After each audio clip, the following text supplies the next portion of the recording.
여러분 안녕하십니까? 더불어민주당 대선 후보 레이스의 최대 승부처로 꼽히는 호남 지역 경선의 분위기가 달아오르고 있습니다.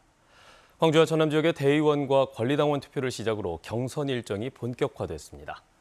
이런 가운데 후보마다 추석 연휴 내내 호남 구애 행보에 총력을 쏟아부었습니다. 보도에 설경환 기자입니다. 투표에 들어간 민주당 광주 전남 지역 대의원과 권리당원들의 표심을 겨냥한 대선 후보들의 행보는 추석 연휴 마지막 날에도 계속됐습니다. 지난 19일부터 호남에 상주하고 있는 이낙연 후보는 본선 경쟁력을 강조하며 이재명 후보의 대세론을 저지하는 데 주력했습니다. 저에게 압도적인 지지를 보내주십시오.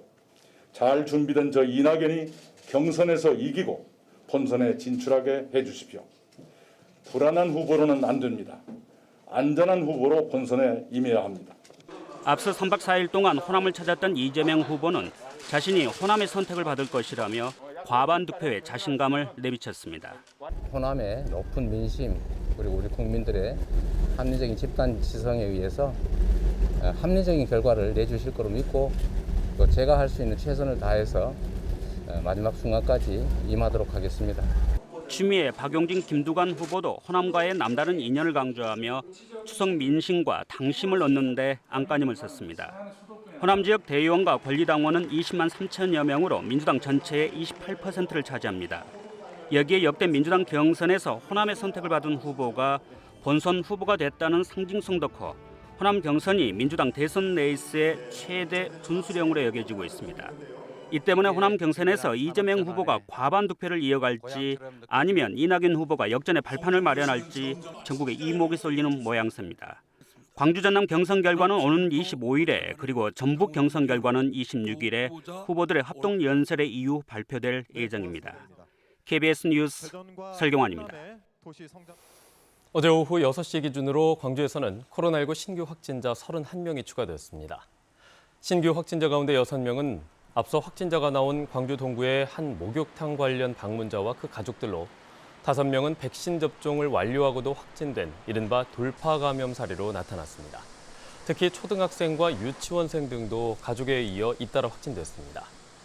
전남에서는 추석을 맞아 고향을 찾은 귀성객 등이 잇따라 확진되는 등 7개 시군에서 모두 8명이 확진됐습니다. 광주시가 코로나19 장기화에 따라 시민들의 마음 건강을 위한 심리 방역에 집중하고 있습니다. 광주시는 지난해 2월부터 운영 중인 코로나19 심리지원단과 자치구별 심리지원반을 지난 7월부터 11개 반 138명으로 확대했습니다. 심리지원단과 지원반은 확진자와 격리자부터 코로나19 대응 인력, 일반 시민까지 대상별 맞춤형 심리지원 서비스를 제공하고 있습니다.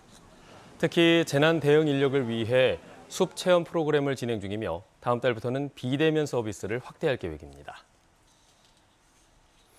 119 구급차는 응급 환자의 생사를 좌우하는 초기 조치가 이루어지는 중요한 현장입니다. 이렇게 긴급하고 중요한 현장에 인공지능, AI와 접목한 119 구급차가 등장해서 눈길을 끌고 있습니다. 김호 기자가 취재했습니다. 광주광역시의 한 119 안전센터에 배치된 구급차. 평범해 보이는 구급차지만 차량 내부에는 5G 통신 장비부터 고해상도 카메라, 그리고 음성인식 단말까지 인공지능, 즉 AI 기기가 구축됐습니다. AI 구급차는 환자의 영상과 구급대원의 음성 정보를 토대로 중증도를 분석합니다. 또 환자의 상태에 따라 가장 가까운 거리에 최적의 병원을 추천합니다. 혈압은 130에 90, 체온은 37도.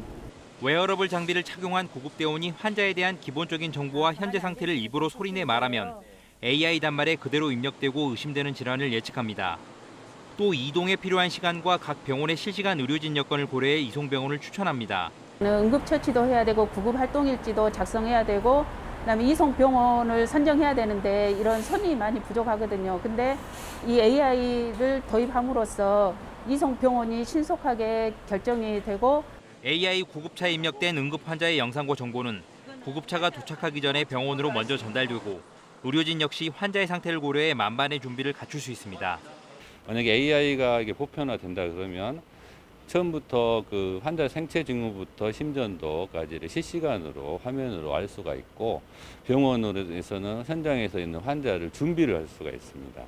현재 AI 구급차 5대로 현장 실증에 들어간 광주시 소방본부는 수집된 빅데이터를 토대로 인공지능 응급 의료 시스템을 확대할 계획입니다. KBS 뉴스 김호입니다. 전라남도가 생활 밀착형 시책을 잇따라 선보이고 있습니다. 전라남도는 지난 1일부터 섬주민 1000원 여객선 사업을 전 항로에 도입해 섬주민 4만 9천여 명이 거주지 관내에서 1000원만 내고 여객선을 이용할 수 있도록 했습니다. 이에 앞서 전라남도는 지난해부터 전국 최초로 농어민 공익수당을 지급한 데 이어 사회초년생에게 전 월세비를 지원하고 아이 키우기 좋은 환경 조성에 다양한 필요한 지원책도 내놓고 있습니다.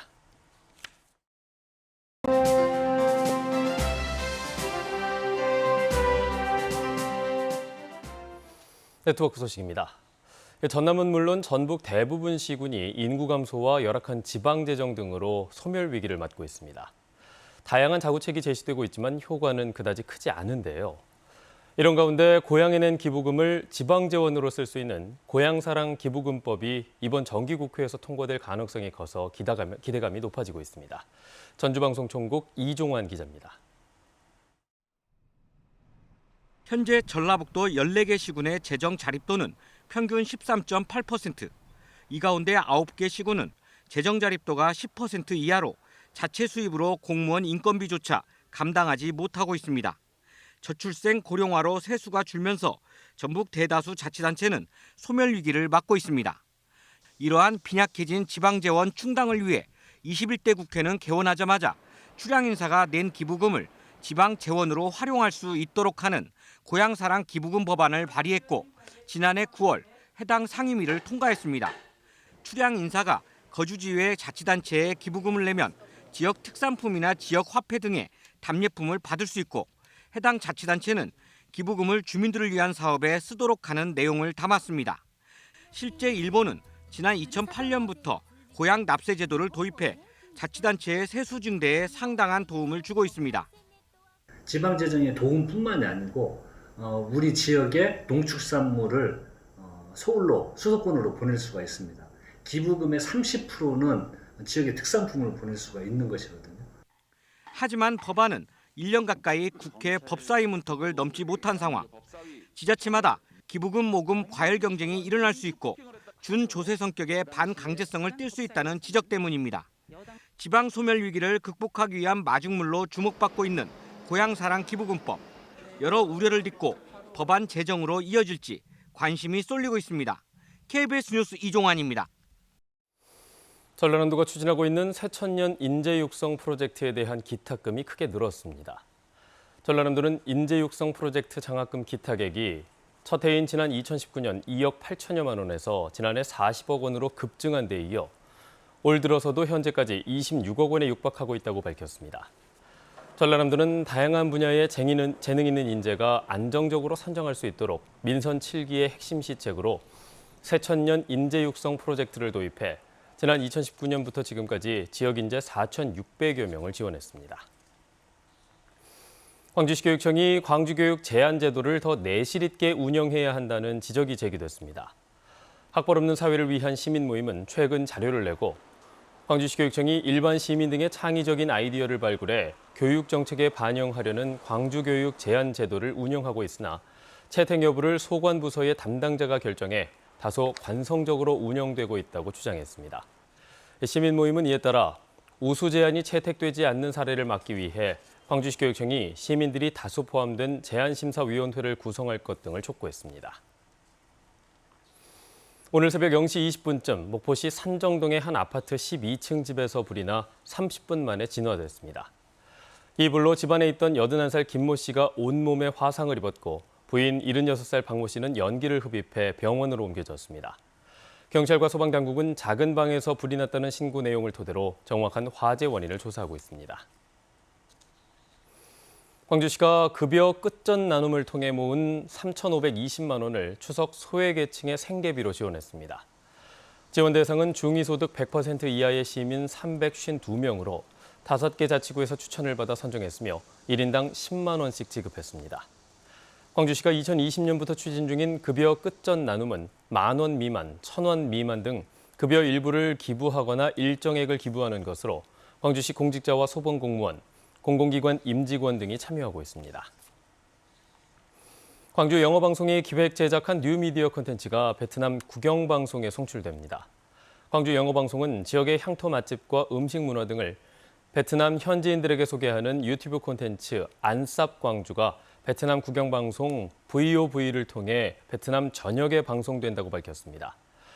광주 영어방송은 영어와 베트남, 중국어 등 다양한 외국어 방송 프로그램을 제작해 광주 전남에 송출하고 있습니다.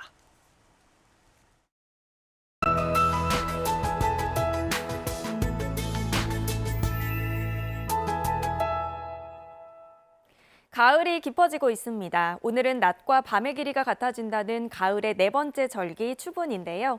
청명한 가을 날씨가 예상됩니다. 기온은 어제보다 다소 내려갔습니다. 광주와 순천이 17도로 다소 선선하게 시작하고 있고요. 한낮 기온은 어제보다 2, 3도가량 낮겠지만 낮 동안에는 여전히 조금 더울 수도 있겠습니다. 특히 내륙을 중심으로 일교차가 더욱 크게 벌어지고 있는 만큼 건강관리 잘 하셔야겠습니다. 내륙을 중심으로는 아침까지 안개도 짙겠습니다. 나주가 140, 한평의 월야가 150m 등 가시거리가 200m 안팎으로 좁혀진 곳들 많으니까요. 감속 운전하시기 바랍니다. 안개가 걷히고 나면 오늘은 고기압의 영향으로 대체로 맑은 하늘 드러나겠습니다. 다음 자세한 지역별 날씨입니다. 오늘 아침 기온 영광과 담양 15도로 대부분 지역이 어제보다 조금 내려갔고요. 담양은 어제보다 5도가량이나 낮습니다. 여수의 낮 최고 기온은 27도로 어제와 비슷하겠고 곡성 26도에 머물겠습니다. 목포의 한낮 기온 26도, 강진 28도, 장흥과 완도 27도가 예상되고요. 신안은 한낮 기온 26도로 어제보다 2도가량 낮겠습니다. 바다의 물결은 전해상에서 비교적 잔잔하겠습니다. 당분간 구름 많고 일교차 큰 날씨가 계속되겠습니다. 날씨였습니다. 뉴스를 마칩니다. 여러분 고맙습니다.